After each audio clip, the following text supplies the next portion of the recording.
যে আমি আসলে এটা যখন সূত্রপাত হয় আপনার আরেকটা থেকে পরে তিনটার মধ্যে হয়। এটা শুরু হয় আপনার কুরিয়ার সার্ভিসের পাশে একটা স্কাই ভিউ একটা আপনার এয়ারলাইন্স ওখানে হয়। ওখানে হওয়ার পরে আগুনটা প্রায় 1.5 ঘন্টা ওইখানে স্টেবল হয়, ওইখানে থাকে, আগুনটাকে ছড়ায় না।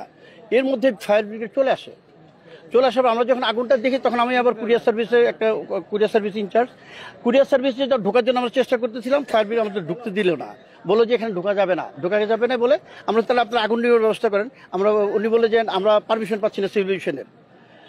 এরকম করতে আগুনটা চলে আসলো আপনার স্কাই ভিউতে, চলে আসলো আপনার এই যে কুরিয়ার সার্ভিসে ডিএচএল এর আপনার থার্ড টার্মিনাল যে চলে আসলো। ওখানে ফ্যাব্রিক ডিএচএল থেকে পুরো ছড়ায় গেল।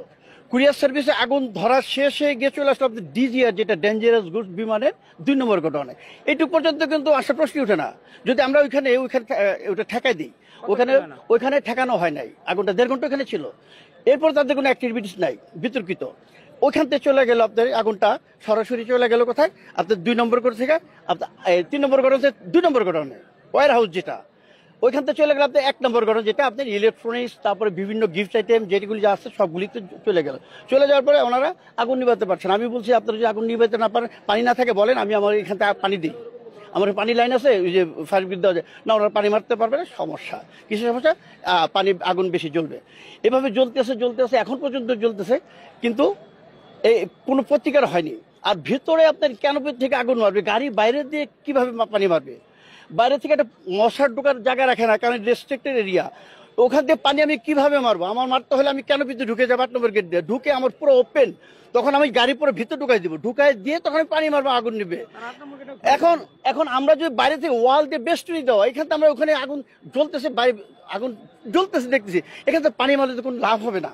কিন্তু তারাও তা করে, এখনো কিন্তু আপনার ফায়ার ব্রিগেড সব বাইরে, আগুন এখনো জ্বলতেছে, তারা ক্যানোপিতে এখনো ঢুকে নাই।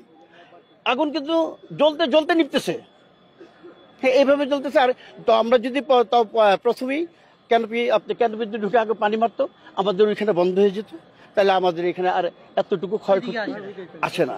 হ্যাঁ, সহজে। এর চেয়ে বড় 1913 সালে যেটা কুরিয়ার আগুন লেগে এর চেয়ে ভয়াবহ আগুন হয়েছিল, কিন্তু তখন আমি প্রেজেন্ট ছিলাম কুরিয়ার সার্ভিসে।